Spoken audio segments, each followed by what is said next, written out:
ఎందుకంటే నీళ్ల విలువ రైతులకు తెలుస్తుంది. ఈ ఉత్తమ్ కుమార్ రెడ్డికి రేవంత్ రెడ్డికి నీళ్ల విలువ తెలియదు. మీరు వ్యవసాయం చేసిన వాళ్ళు కాదు. కేసీఆర్ గారు కేంద్ర మంత్రి ఉన్నా ముఖ్యమంత్రి ఉన్నా ఆయన వ్యవసాయం చేసే ఒక రైతు.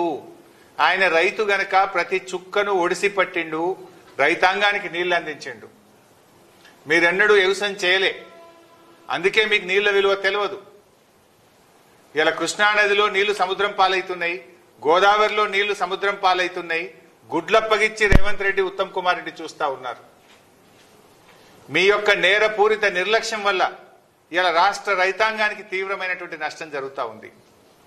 ఒకవైపు వరదలు ముంచెత్తుతా ఉంటే రాష్ట్రంలో కొన్ని జిల్లాల్లో కొన్ని ప్రాంతాల్లో ఇప్పటికీ చెరువులు నిండలేదు. మీరు ఎవరి కోసం పనిచేస్తున్నారు? బీఆర్ఎస్ పార్టీ మీదనో కేసీఆర్ మీదనో హరీష్ రావు మీదనో కోపం ఉంటే ఎందుకు రైతులకు శిక్ష వేస్తున్నారు? మాకు వేయండి శిక్ష, మేము అనుభవిస్తాం.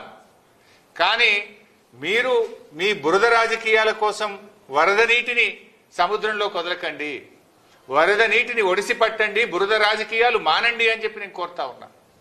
ఇదేం చిల్లర రాజకీయాలు?